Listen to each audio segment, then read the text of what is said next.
বঙাইগাঁৱত অবৈধ ইটা সৰবৰাহেৰে চৰকাৰক ৰাজভাগী দিনে নিশাই চলিছে এই কাৰ্য। পৰিবহণ বিভাগ কিংবা প্ৰশাসন কুম্ভকৰ্ণ নিদ্ৰাত। সদৌ অসম গৰিয়ামূৰীয়া দেশীজাতীয় পৰিষদৰ প্ৰতিক্ৰিয়া। বিভিন্ন পক্ষক মেনেজ কৰি ইটা ব্যৱসায়ীৰ দুৰাত্মক। ইটা ভাটাৰ মালিক পক্ষৰ লগত পৰিবহণ বিভাগৰ গোপন মিতিৰালিৰ অভিযোগ দল সংগঠনৰ। বঙাইগাঁৱৰ পাৰ্শ্বৱৰ্তী ধুবুৰী জিলাৰ বিভিন্ন ইটা ভাটাৰ পৰা বঙাইগাঁও জিলাৰ বিভিন্ন চৰ চাপৰি অঞ্চলত চালানবিহীন আৰু অভাৰলোডিং বাহনেৰে ইটা সৰবৰাহ কৰাৰ অভিযোগ উঠিছে। প্ৰাপ্ত অভিযোগ মতে বঙাইগাঁও জিলাৰ বালাপাৰা, তিলাপাৰা, পাল্লিৰতল আৰু ধুবুৰী জিলাৰ সোণামুখী আদি অঞ্চলৰ প্ৰায় প্ৰতিদিনে নিচেই পোৱা একাংশ ইটা বিক্ৰেতাই Bolero, pickup, Tata Magic, dumper, tractor আৰু ছচকীয়া ট্ৰাকেৰে চালানবিহীন আৰু অভাৰলোডিং ইটাভৰ্তি বাহনেৰে ইটা বিক্ৰীৰ বাবে লেংটিচিঙা, পিৰাধৰা, মেৰেশ্বৰ, বৰজানা, মালেগড়, ৰাঙাপানী, আমবাৰী, কীৰ্তনপাৰা, ভাণ্ডাৰা, চালাবিৰা, চাকলা, নাম্বাৰপাৰা, কুকিলা আদি বিভিন্ন অঞ্চলৰ গ্ৰাম্য পথ ব্যৱহাৰ কৰে। অভয়পুৰী তথা গোটেই বঙাইগাঁও জিলাৰ লগতে আমাৰ যি উত্তৰ শালমাৰা সাব ডিভিজন আছে, ইয়াত আমাৰ বহুদিনৰ পৰাই পৰিলক্ষিত হৈছে যে ইটা ভাটাৰ পৰা অতিৰিক্ত লোড কৰি পেলাই গাড়ীবিলাক, পিকআপ ভানবিলাক যেনেকৈ আহে, বলেৰো পিকআপ ভানবিলাক ইমান স্পীডত মানে ৰাতিপুৱা গৈ থাকে 3টাৰ পৰা ইপিনে আপোনাৰ 6টা 7টালৈকে ইমান স্পীডত গৈ থাকে, যিটো কাৰণত মানে ৰাস্তাৰে মানুহ খোজকাঢ়িব নোৱাৰা অৱস্থা হৈ পৰিছে। আৰু এই পৰিৱেশটো আমি প্ৰশাসনকো অলপমান দোষ দিম। এইকাৰণে আমাৰ প্ৰশাসনৰ ওপৰত সন্দেহ হৈছে। সিহঁতে দিনে নিশাই বাইক, সৰু গাড়ী যিবিলাকৰ ছিট বেল্ট নামাৰিলে ফাইন কৰে, বাইকৰ ফাইন কৰে হেলমেট নিপিন্ধিলে, কিন্তু যিবিলাক এই পিকআপ ভানবিলাক ইমান স্পীডত গৈ থাকে আৰু অভাৰলোড গৈ থাকে, সিহঁতক আমি কেতিয়াও তেওঁলোকক ফাইন কৰা বা ধৰা আমাৰ পৰিলক্ষিত হোৱা নাই।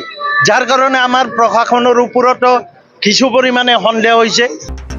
জিলাখনত যান-বাহন নিয়ন্ত্ৰণৰ বাবে জিলা পৰিবহণ বিষয়াৰ কাৰ্যালয় নামৰ ব্যাগুম বিভাগ এটা আছে যদিও এই বিভাগটোৰ ছত্ৰৰ ছায়াতেই এইদৰে চৰকাৰক ৰাজহ ফাঁকি দি এটা চক্ৰই দীৰ্ঘদিনৰ পৰাই অবৈধ ইটা সৰবৰাহ কাৰ্য চলাই আছে বুলি অভিযোগ উঠিছে। আৰু প্ৰতিদিনে নিচেই পথে জিলাখনৰ মুখ্য পথৰ পৰা চৰ চাপৰি গ্ৰাম্য পথত সোমাই পৰে অসংখ্য এই ইটা ভৰ্তি বাহনসমূহ।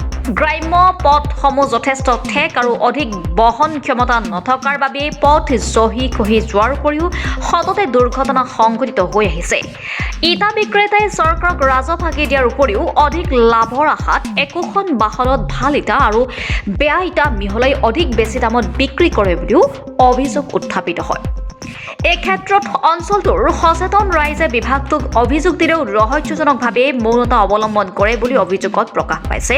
আৰু স্থানীয় ৰাইজে বিভাগীয় ঊৰ্ধ্বতম কৰ্তৃপক্ষক বিষয়টো তদন্তমূলকভাৱে বিহিত ব্যৱস্থা লোৱাৰ দাবী জনাইছে। অভয়াপুৰীৰ পৰা নাছিৰুদ্দিনৰ ৰিপৰ্টাৰ লাইভ অসম। লগতে আমাৰ পৰিবহণ বিভাগৰ ওপৰত যথেষ্ট পৰিমাণে আমাৰ নহয়, গোটেই অভয়পুৰীৰ ৰাইজৰে সন্দেহ হৈছে যে এইবিলাক তেওঁলোকৰ নিয়ন্ত্ৰণৰ বাহিৰত নেকি, নে তেওঁলোকৰ এই ইটা ভাটাৰ মালিক সেই পক্ষৰ লগত এই দুই পক্ষৰ কিবা বুজাবুজি আছে নেকি। আপোনালোকে নিশ্চয় জানে, কিছুদিন আগত নাতিদূৰত থকা ধৰ্মপুৰত এই পিকআপ ভানে ইটা ভাটাৰ গাড়ী যিবিলাক অভাৰলোড লৈ পেলাই এটা ঘটনাতে 4জনকৈ মানুহ মৃত্যুবৰণ কৰিবলগীয়া হৈছিল। আৰু সেই ক্ষেত্ৰত সেই সময়তো প্ৰশাসন তথা আমাৰ যি পৰিবহণ বিভাগ আছে তেওঁলোক নিমাত হৈ ৰৈছে।